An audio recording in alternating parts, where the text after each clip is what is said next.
everyone, and welcome to the SWOG Open Forum. I'm Stephanie Parker, and I am from Seattle Cancer Care Alliance, and I'm also a member of the SWOG Oncology Research Professionals Executive Committee, and I will be the facilitator for the Open Forum today. Just a brief overview, so there will be 3 presentations listed there on the agenda. So first, we'll have a presentation regarding COVID-related data and statistical challenges. Next, it will be regarding audits, compliance, and regulatory during COVID. And thirdly, there'll be a presentation to discuss site-level participation and audit processes during COVID. We do ask that you hold all of your questions until the very end of the presentations. All presentations will be about 15 minutes, and we're going to try to leave between 10 and 15 minutes for questions at the end. So if you have any questions when we get to that part of the meeting, please go ahead and put a message in the chat to all panelists, and I will read out the questions to our presenters, who will also provide those answers to your questions. Just a friendly reminder, the session recordings and handouts are going to be available on the SWOG website. So if you miss anything, you can always go there for reference purposes. Next slide, please. Alrighty, so our first presentation, like I said, we'll be discussing COVID-related data and statistical challenges. This is presented by Kathy Rinkin, who is a coordinating statistician at the SWOG Statistics and Data Management Center in Seattle, Washington. Thank you, Kathy, for presenting. I'll let you take over. Thanks, Stephanie, and I hope everyone can hear me okay. Good afternoon to everybody, and I wish we could see you all in person again, but hopefully we can do that next fall.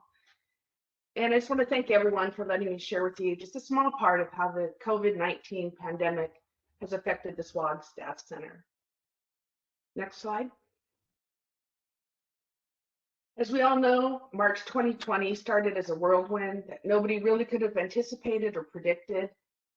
Early in March, the SWOG SDMC staff had about a 24-hour notice that we would start working remotely, and our scrambling began.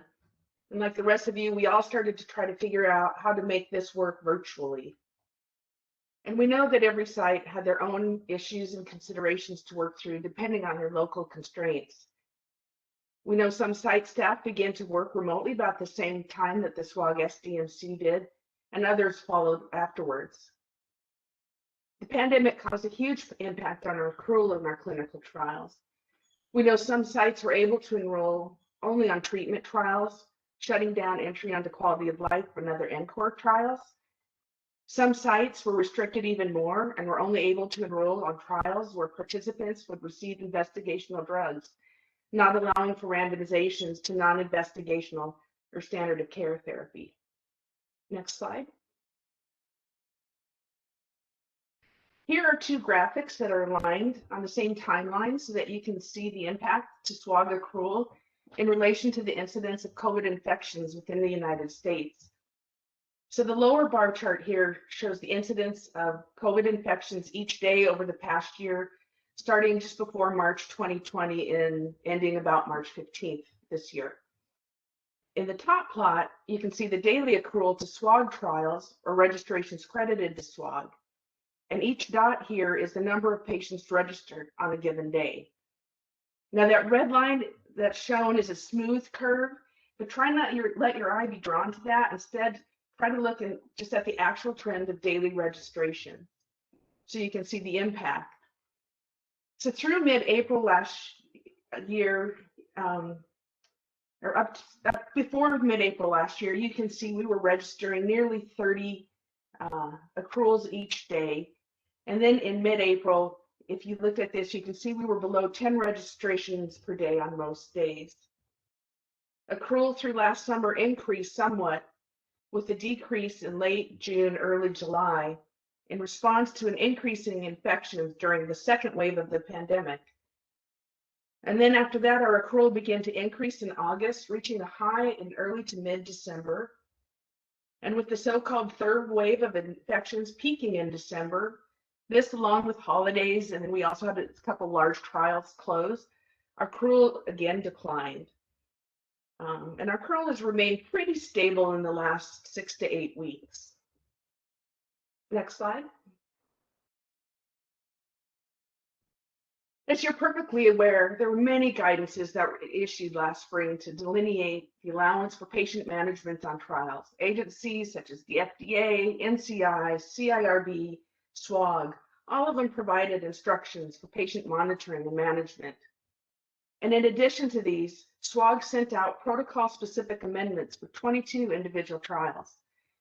And the top issues in these particular amendments addressed clarifying, prioritizing, or relaxing the collection of research specimens, relaxing windows around imaging and other protocol procedures, and extending the windows around eligibility criteria within specific trials. In addition to all of that, a new mandate came from the NCI and the CIRBs as they required each network group to centrally collect and report on deviations, including the minor deviations related to the pandemic, all to help us understand the effect of the pandemic on every current trial. Next slide.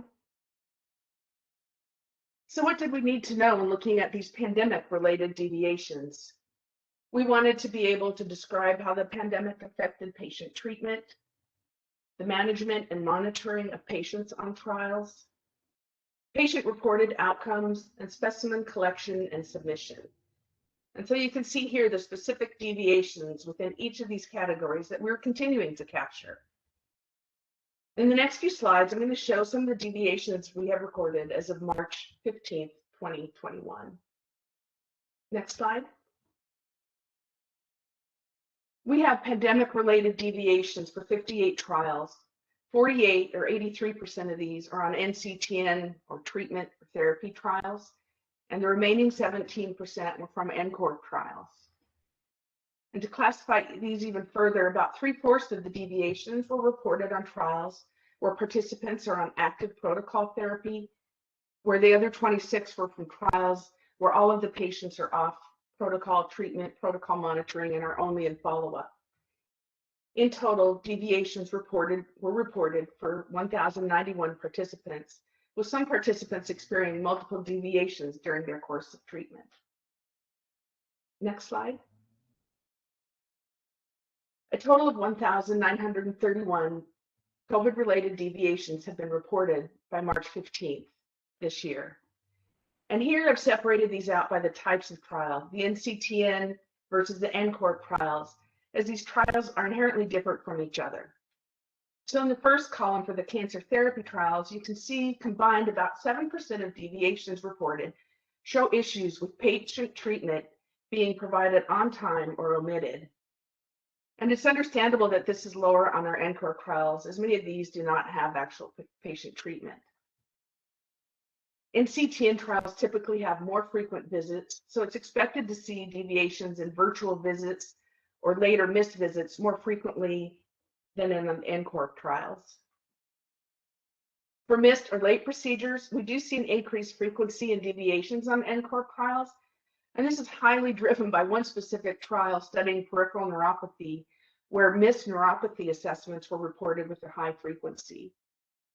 With NCORP trials typically having more patient-reported assessments, it's not really surprising that we see 12% deviations of NCORP trials having late or missed patient-reported outcomes or quality of life assessments, compared to only 2% reported in the trials run by the NCTN. Next slide. Next, I'd like to talk a bit about the other effects of the pandemic on SWOG trials, starting with institutional performance review. In April 2020, SWOG Statistics and Data Management Center lifted the enforcement of site performance reviews in direct response to issues surrounding the pandemic. We still monitor these measures, and we still send out monthly email reminders to head CRAs and PIs.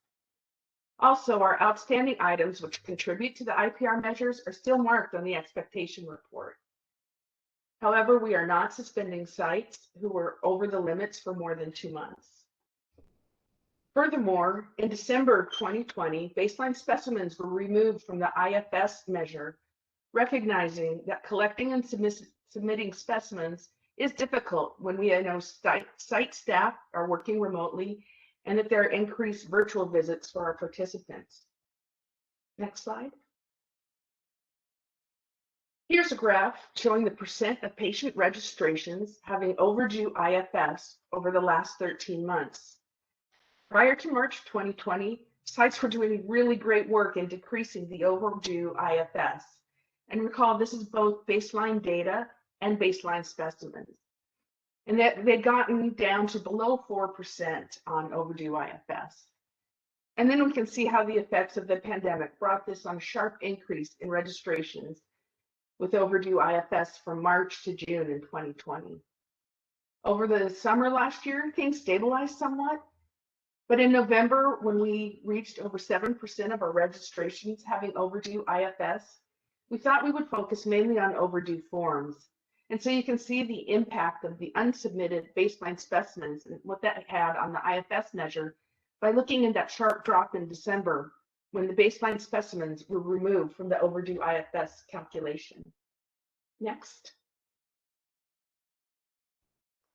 The graph on the left here shows the percent of patients with overdue follow-up or vital status updates, with this peaking into July to over 8% of patients having overdue follow-up and then dropping a bit subsequently.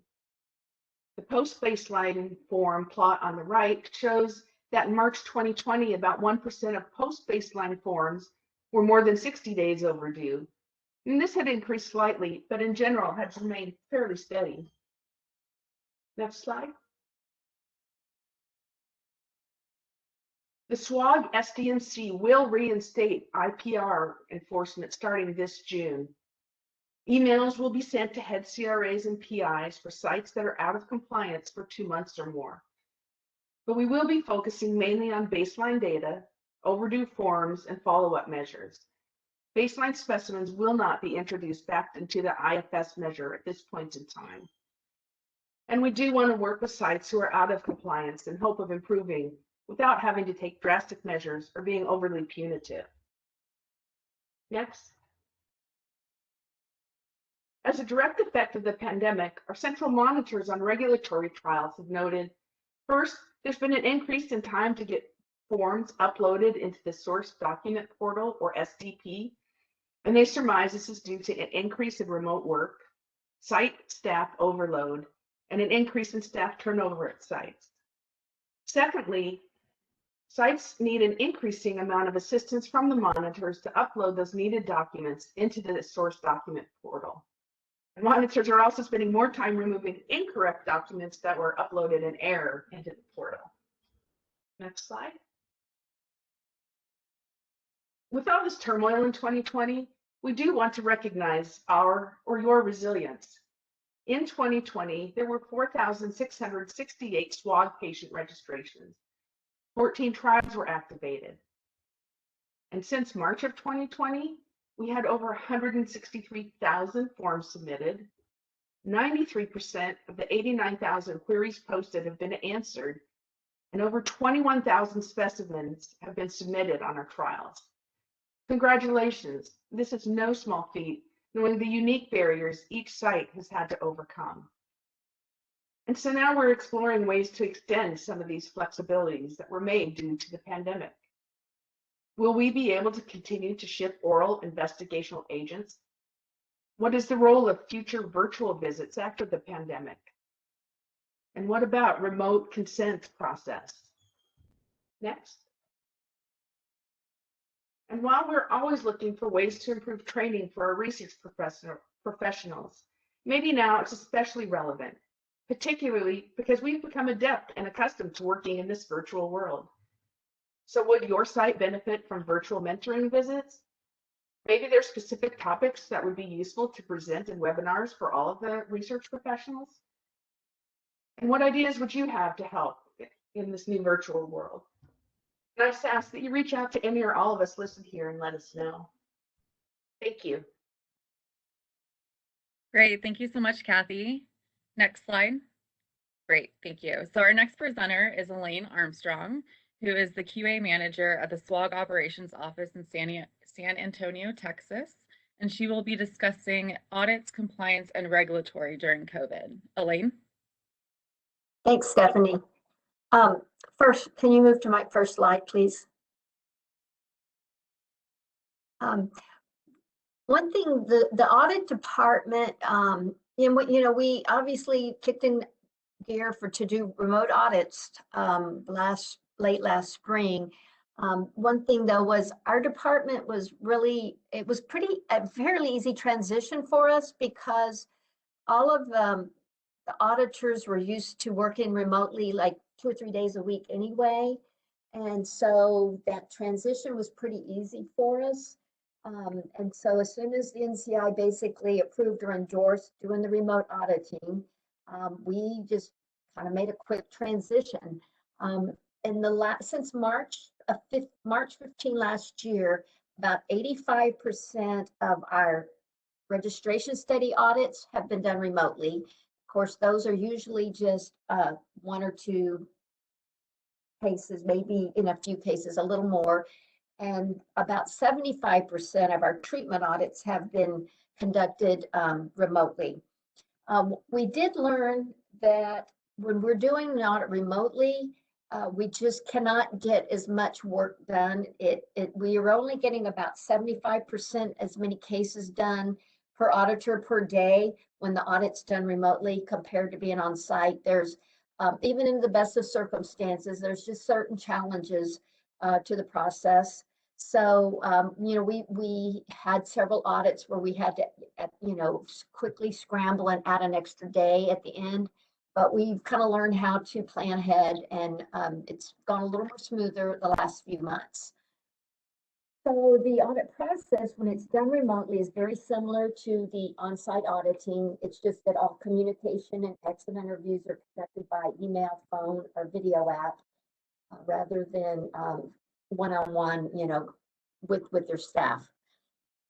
Any regulatory documents that have to be provided can either be emailed to us or uploaded into SWOG has its own SharePoint site. So sometimes the documents are uploaded there. Next slide. Same thing with drug accountability records. Those can either be emailed to us or uploaded onto the SWOG SharePoint site. And we've done pharmacy reviews virtually through video apps. Sometimes, just something basic with photographs, but we've used a lot of different video apps to tour the pharmacy, and that's gone very well. And then of course, the biggest bulk of the audit is the patient case review. And ideally, we are given EMR access. I would say prior to COVID, maybe 5 to 10% of sites were willing to let us access their EMR if we're remotely. A lot of them would give us EMR access when we were there at their location, but it was a little more tricky to give us access from a remote site. If you're not able to give us EMR access, well, then all the records have to be scanned and uploaded into a secure portal. So CTSU was already providing a portal for documents to be uploaded for central monitoring. So they quickly pivoted and created a source document portal for audits. And it was, had some growing pains, but that it's worked really well. In a few cases, sites have actually uploaded documents into their own site portal, such as Dropbox or SharePoint, and then they give us access to their records. Next slide. This source document portal, since it was rolled out very quickly, it's a work in progress, and it's getting better all the time. They've listened to feedback that we've given. I think they've gotten some feedback from sites, and I mean some simple things like a document that was uploaded sideways. We were not able to change to we're not able to whatever I'm trying to say, turn the documents. The auditors are trying to read things sideways, and that can be very frustrating, but they are making updates almost every couple of months to try to accommodate us to make things better. Next slide. And before I go on to the COVID deviations, I'm really glad to hear that Maggie and Sarah are going to talk about remote audits from their perspective, because they just recently went through a remote audit. And I think it's really valuable to have feedback provided from the site level, in addition to us talking about it at our end. So as Kathy talked about, now the next thing related to this is that you have to report the deviations related to COVID-19. And we originally sent out notice that with using a paper form to document those deviations, because it took a while to roll this form out into metadata rave.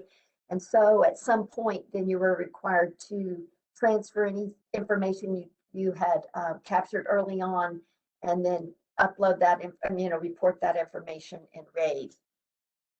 So what is it exactly that you do need to report? Well, if there were several of our protocols where variances from the original protocol requirements were approved by CTEP and incorporated in, sometimes incorporated into the protocol. Others were a blanket approval, such as allowing the shipment of investigational agents directly to patients. So if there was a protocol update or one of the NCI memos that very clearly stated this is now allowed, it's not a deviation, you do not need to report those. Sometimes SWOG would issue a memo that would just give a temporary variance, but if it's not something official from the NCI, then those would be considered deviations. In most cases, they're deviations, but they don't result in an audit deficiency. It's just that we have to capture that information, sometimes for study results, sometimes it's information we need for reporting to the CIRB at time of annual review. But as long as everybody has done due diligence to follow the protocol as close as possible, then it won't result in a deficiency. Next slide. So some of the things that we've run into is a lot of assessments have to be done at a different location than at the clinic where you're seeing your patients. And this is not unusual. This is something that goes on even prior to COVID, where a local healthcare provider will provide some type of, assessments for the study, but it's still the responsibility of the treating investigator to ensure that patient is treated appropriately, that you can get, that you communicate to let this outside physician know what exactly needs to be done, and that you can collect the data. And so this is sort of an extension of what was already being done on a small scale basis. It's probably happening a little more frequently now, and it's fine. It's just that you have to be, it just takes a little more effort on your part to ensure that you do collect the data on a routine basis so that you can report this data. Next slide. So whether or not to report something as a minor deviation or major deviation can sometimes be a little confusing, but if the deviation does not impact the patient's safety or compromise the overall integrity of the study data, it's usually considered a minor deviation. As you probably know, we have our best practices document, and minor delays are already addressed in the best practices. So sometimes delays are not even considered deviation because they're within the allowances that we have provided. But usually if there is a delay in treatment or a study visit or follow-up assessments, a delay in seeing the physician for your H&P, those are considered minor deviations. Usually if you miss a single assessment, such as missing one set of labs or missing an office visit, or one dosing, then that's usually a minor deviation. And study visits that are conducted by phone or video conference in place of an on-site visit are also usually minor deviations. Next slide. So then what do we call a major deviation? Well, that would be anything that impacts patient safety or alters the risk to the patient, compromises the overall integrity of the data. The NCI has stated that you cannot enroll a patient to a study without an in-person visit for the H&P, performance status, and toxicity assessment.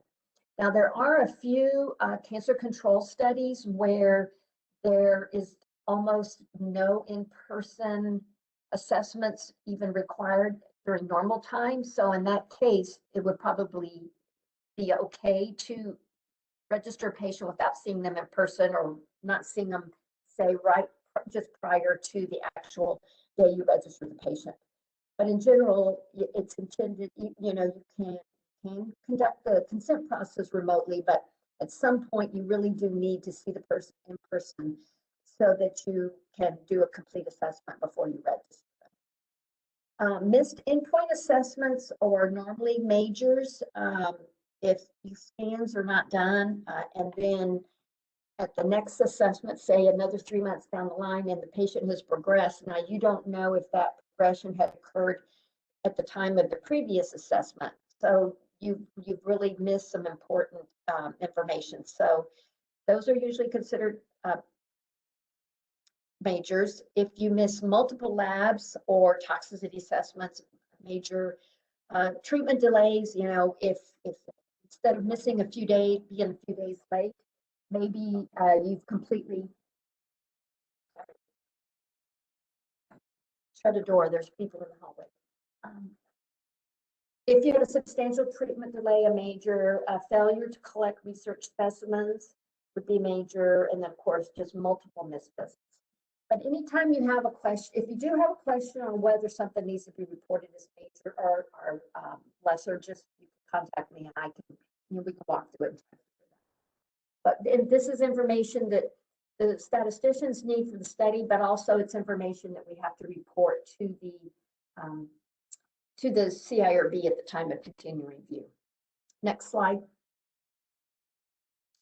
So as far as what regulatory during COVID, I don't really, because most people are now relying on the CIRB for the majority of their studies, there's been very little impact because they continue to do their normal procedures and reviews like they always did. Like I said, we do have to report minor protocol deviations at the time of continuing review, so that's why it's very important that that information gets reported in RAVE. And then if there's a major deviation, what you need, you know, CIRB has the algorithm on their website where, you know, it walks you through and you follow through to decide if something is reportable. And that's likewise, if you have questions on whether you think it's considered reportable, you can always contact me. I can help, we can walk through that. And then of course the CIRB also has posted guidance on obtaining consent remotely, which includes information on, you know, you have to provide a copy of the consent prior to the process so that a patient can read through it, and there's to be a witness, but it's very clearly spelled out on their website. Next slide. And so now I will turn it over to Maggie and Sarah. Great. So the next presentation, which is our final presentation, is going to be discussing site level preparation and audit processes during COVID, as Elaine briefly mentioned previously. This will be presented by Maggie So, who is the NCTN Program Manager at Fred Hutchinson Cancer Center in Seattle, Washington, and also by Sarah Bassi, who is the NCTN Clinical Trials Manager and is also from the Fred Hutchinson Cancer Center in Seattle, Washington. Great, thank you. All right, can you hear me, Stephanie and James? Yep, you are good to go. Awesome, great. Thank you so much, Stephanie, for the introduction. And I just want to take the opportunity to thank the ORP committee for giving us the opportunity to share our own experience on this relevant topic. We're so thrilled to be here and be part of the forum, and honored to be in the company and ranks of our SDMC and SWOG Ops QA in this forum. We hope that sharing our most recent experience with a remote audit during COVID-19 can help other sites who are planning to do their first ever remote audit, or even just their first audit at the new SWOG site during this pandemic. And I know we are one of many other sites out there who have gone through this as well, so we certainly would welcome other sites to share like any additional words of wisdom and tips or pointers to the ORP committee in the chat or towards the end during the Q&A. James, next slide, please. Thank you.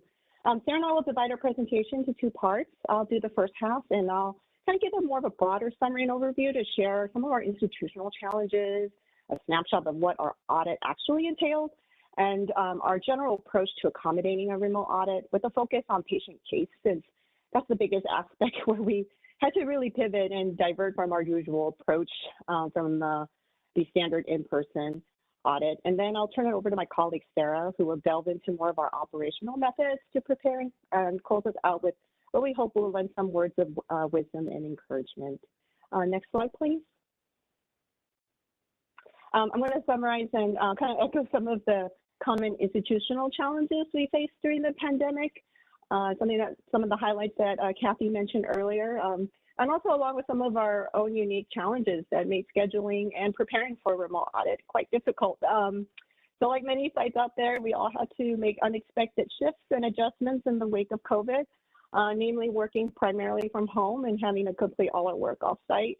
We had to place restrictions and limitations for what we routinely had in-person monitoring and auditing visits in order to safeguard and ensure the health and safety of our employees and patients.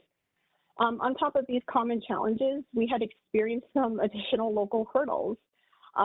We had to, during this time, implement a brand new enterprise-wide single EMR, Epic Hyperspace, with those efforts actually starting prior to the pandemic, but all I can say is I can't begin to describe the volume and work our institution had to go through in order to prepare and transition this.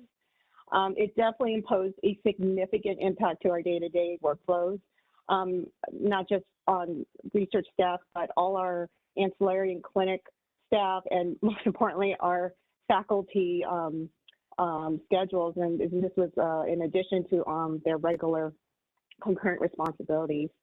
And lastly, our entire clinical trials office had to suddenly vacate our building in the wake of COVID to convert our former space into a brand new COVID-19 clinical research clinic. So we basically had not much notice and had to rapidly vacate in what was the most carefully coordinated move during COVID.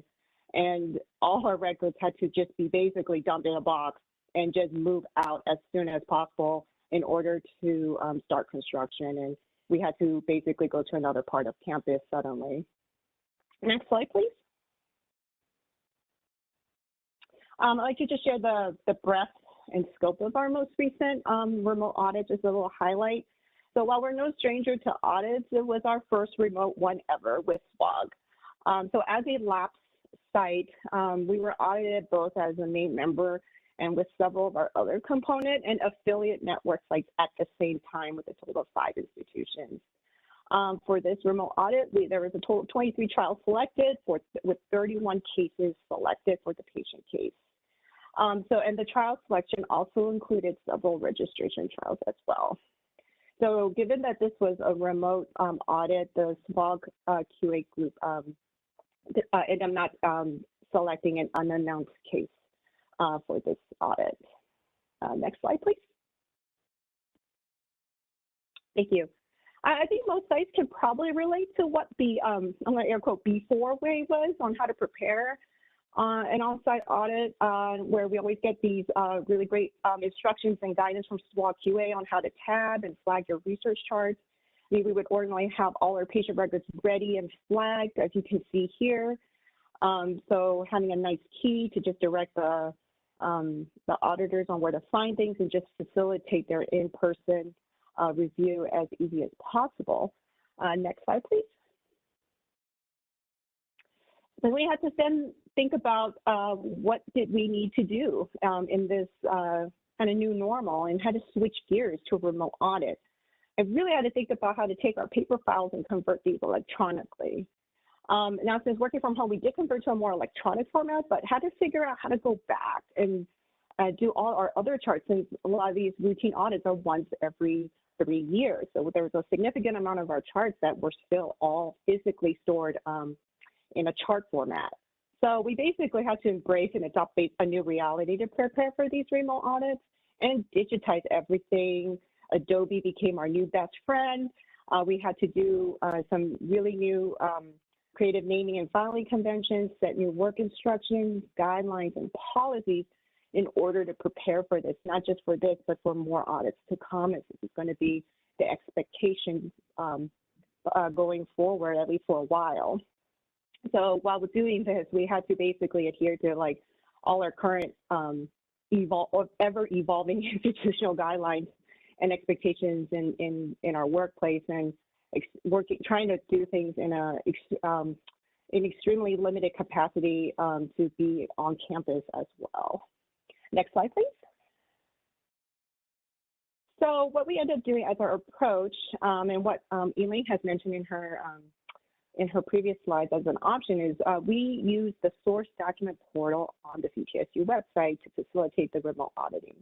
While I know, some centers may opt to grant EMR access, for us the clear choice was STP, just because it was a multi-site audit with different EMRs. It was going to be a challenge to coordinate and arrange, and just providing an STP sort of audit package and a key to aid the auditors were one of the things we felt was the best course of action. So you can see on the slide, sort of comparison to the prior slides, like that's on the left is like our new audit key. And then we digitized everything and uploaded our chart for each of the audit packages accordingly in the CTSU STP. Next slide. So to just close my portion regarding the site experience, this just kind of goes into more of why we prefer the STP option, and to just share some tips to some folks to take a look and, you know, just kind of give some advice and reasons for why we chose to use the STP. So I won't read the whole thing, but just have it take a look at it. But as I'm going to take the time to look, I'm going to transition my mic over to my colleague, Sarah Baffey, who is our NCT and Clinical Trials Manager at Fred Hutch, and she's going to dive into more of the operational aspects of our site experience with audit prep. Thanks, Maggie. And thanks to Stephanie and the whole SWOG ORP for having us. Next slide, please. All right. So Maggie did a great job of summarizing our general scope and approach. And I wanted to talk about our specific team context preparing for the audit, you know, the issues of the enterprise-wide single epic EMR system that our institution and our consortium is putting into place now, and the office move that we did. Those were huge challenges, but we also had specific staffing challenges that were significant for us in keeping up with our enrollments at this time and in preparing for our audit. So I just wanted to summarize those really briefly. As everyone has covered in their presentations so far, I think it's very true that 2020 has been a year of great change. You know, we've had physical separation from colleagues and resources, namely the ones that were relevant for us in preparing for this audit were being separated from our physical charts. And so a lot of work went into getting those ready and digitizing them, as Maggie said.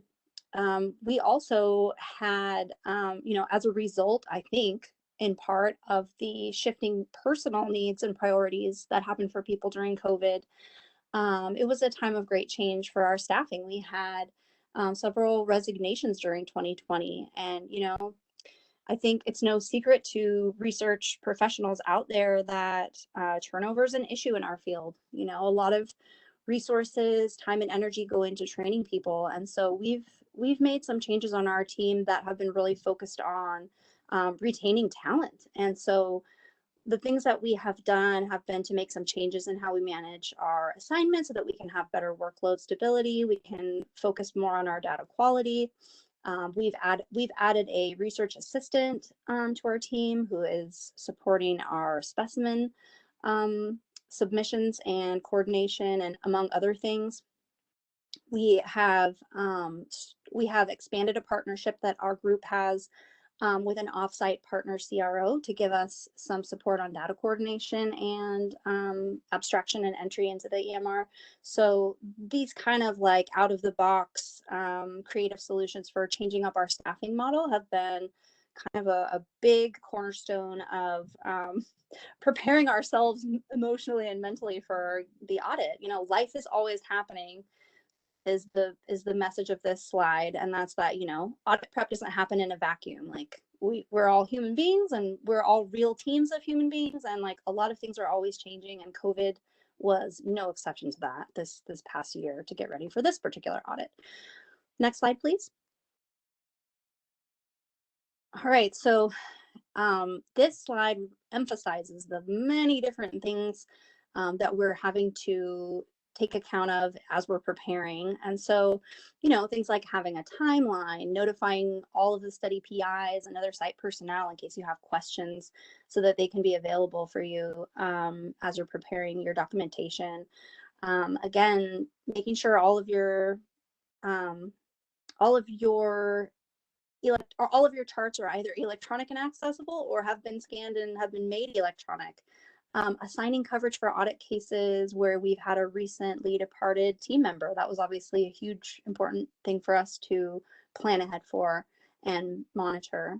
We had to prioritize our cases, and we mostly did that based on which studies were either registrational intent, involved INDs, based on how many patients we had accrued, things like that.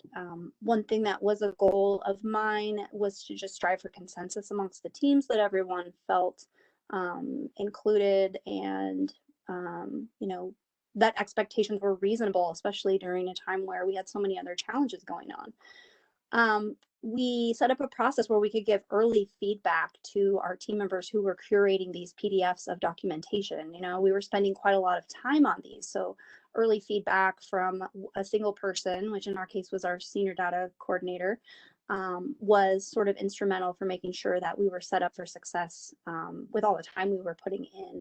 People got some early feedback to know whether or not they needed to make changes as they move forward and did the rest of their cases.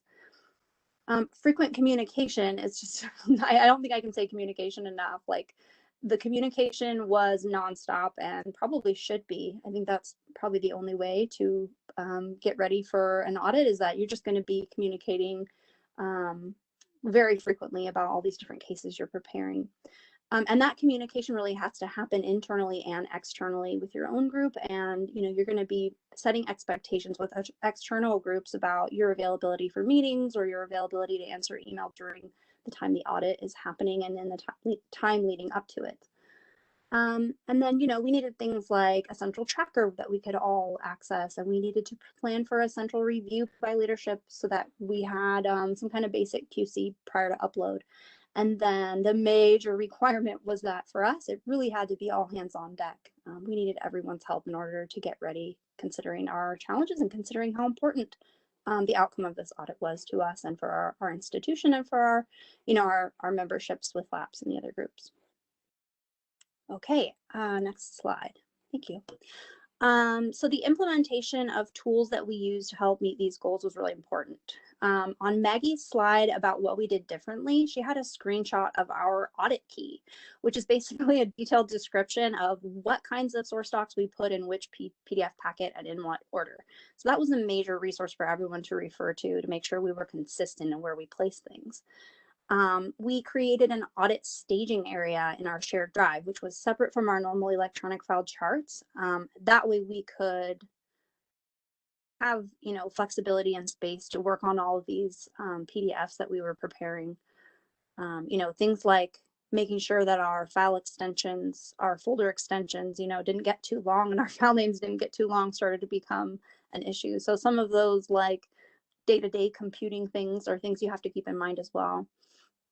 We definitely relied on and benefited from weekly meetings about the audit, starting about 4 or 6 weeks ahead of time, so that we could track our preparation and have a standing time to address questions and come together for discussion.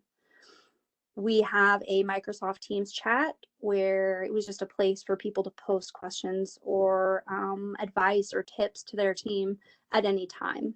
You know, I won't lie, we had some sort of around the clock work happening a little bit to get ready for this. So that was super handy, an ability to communicate kind of outside of time to get to, you know, facilitate problem solving as we were dealing with our deadlines.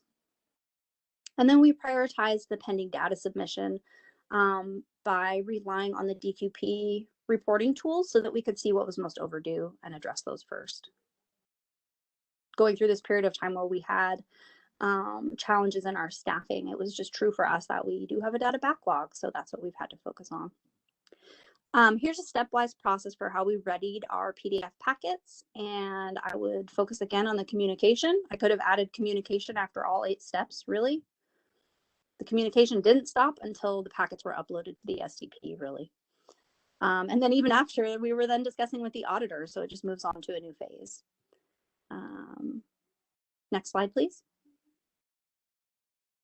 Here's a summary of the takeaways that I would emphasize. It's really important to think about what your needs are so that the tools that you're creating are fitting those. Again, definitely prioritize regular communication and make sure that all of your resources are centrally available. Keep in mind your denominator. You know, it was quite a large audit to prepare for. We had 31 cases total. And, you know, it was disappointing that because of our data backlog, there were cases where, you know, we were late on our data. We were facing majors that we couldn't avoid. And, you know, again, life happens. We've absolutely done our best. And we're still shooting to, you know, improve our data quality in a lot of areas. But it's important to remember that, like, overall, if, you know, even though you may face a few majors in your results, your denominator is what matters, and your percentages will show. If you've worked hard and been careful as a team, which our team absolutely did, it shows. And then along those same lines, you know, when you're in the phases of discussing the findings with the auditors, it's always important to view it as an educational experience and kind of explore some of those more complex topics to explain sometimes what things are like from your perspective as a site. We actually were able to make a case for why certain you know, things that were missed or were late were kind of unavoidable from our perspective, especially during the COVID context. So it's really important to trust your gut when you feel that there's more to say about an issue. It's really fair to keep discussing. And then for us, it was so important to own it as a team. It was a lot of work to do. We had less time than we might have wanted because of all of our other challenges and being understaffed to get ready. And so it was really important that we own it as a team. And so that was what our dialogue was like. We offered a lot of gratitude and shout outs. When we came to schedule the closeout meeting, we made that open to everyone who participated because we felt it was fair for them to hear directly from the auditors. And yeah, so just making it, again, educational and an opportunity for everyone to participate in the group. Next slide. So that's it. We're available for questions by email at any time. And if anyone has questions, I guess I'll turn it back to Stephanie to moderate a QA. Thank you. Great. Thank you so much, Sarah and Maggie. That was super informative. So at this point, we're going to go ahead and open it up for any questions that anybody has. And again, please go ahead and type it in the chat, and I will read those out to the presenters as they come in. And we'll just give it a couple minutes. Stephanie, this is Elaine. Yeah. And I just wanted to make a comment that I forgot to say when I was giving my presentation. Sure. As we were talking about remote audits, about 30 to 35 cases is kind of the largest remote audit we've done, where the documents were uploaded in the source document portal. We did do one much larger audit that was 60 to 70 cases, but we did get EMR access. We are open. We are doing some traveling. If it's a large, in the coming 6 months or so, if there was a large treatment audit, like 60, 70, 80 cases, if you're not able to give us EMR access, we will really have to have a discussion because I'm not sure it would work well remotely. If an audit's going to stretch into, you know, more than a week, to get cases done. That's just a whole lot of time and effort on both the auditor's part and the site's part. So just to throw that out there, that you know, in some cases, doing it on site might be the best option. And if that means we need to put things off for a little while, that may be a way to deal with it, but just be aware of that. Great. Thank you so much, Elaine. All right. It looks like we have a question that came in. I believe this is for Sarah or Maggie. It says, would you be willing to share your new AE log and process? They would love to see it. I sure would be willing to share that. I'll say very briefly that has come after months of discussion with our compliance team, and it's been really fascinating. You know, I'm about a year and a half into this role at the Hutch, and prior to this job, I was actually a project manager at the SWOG SDMC, so I come with kind of a unique understanding probably of the requirements for adverse event reporting on our trials, which I don't think was really appreciated by the leadership that had set up our previous process. And so this has been really a hard won goal of ours. And so I would love to share this with other sites that are having challenges finding a streamlined and appropriate approach for AEs. So if you could reach out to the person who asked the question by email and introduce yourself, I'd love to connect. Great. And again, just a reminder for the group that all the slides will be posted on the SWOG website, so you can obtain all those email contacts there to reach out. All right. Any other questions anybody has? Again, we'll just give it a couple minutes for people to think about something. If they have anything that they want further clarification on.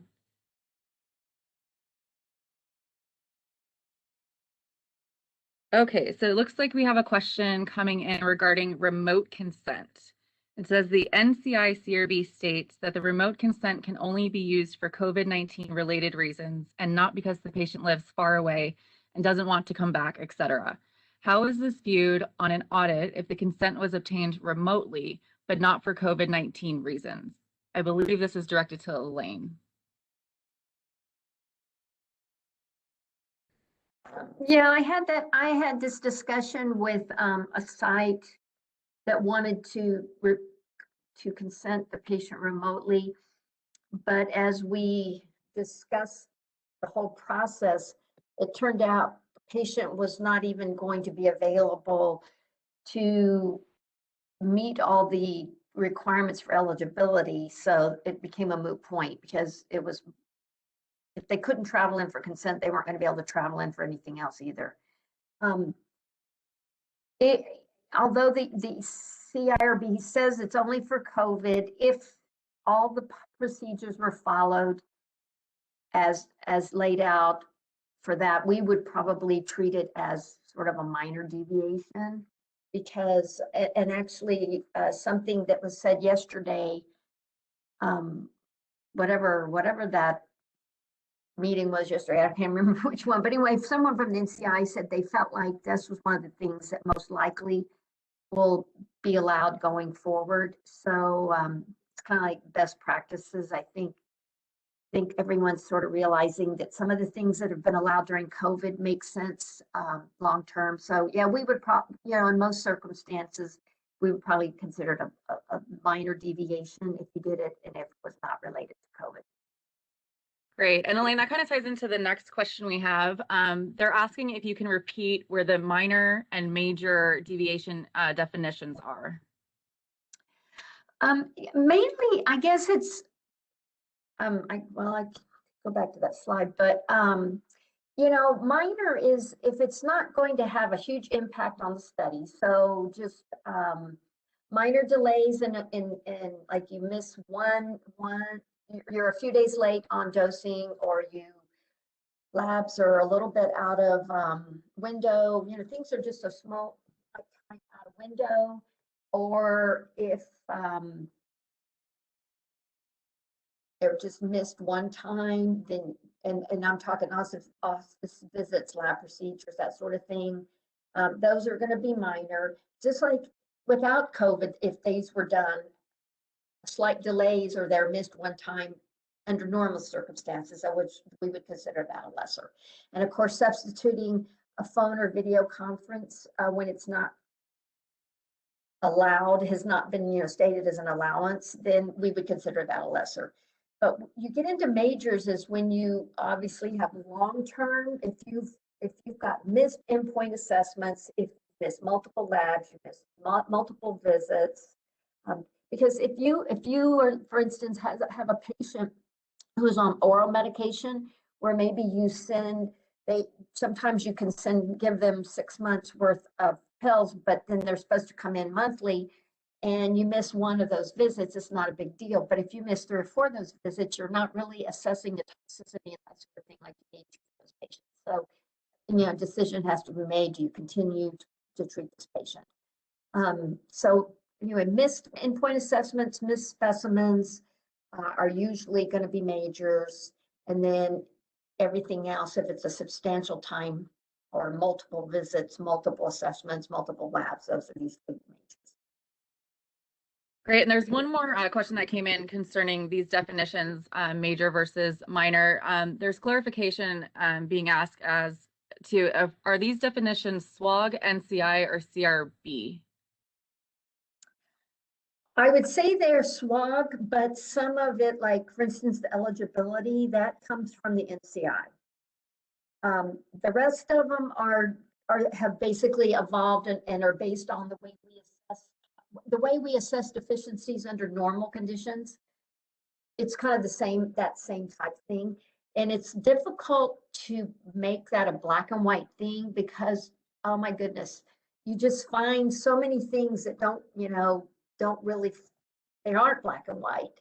So, but I would say this is just a SWOG, how SWOG defines deficiencies based on the way we've routinely done things for years and years. Great, thank you, Elaine. All right, we have just a couple minutes left. Are there any other questions anybody has for the group?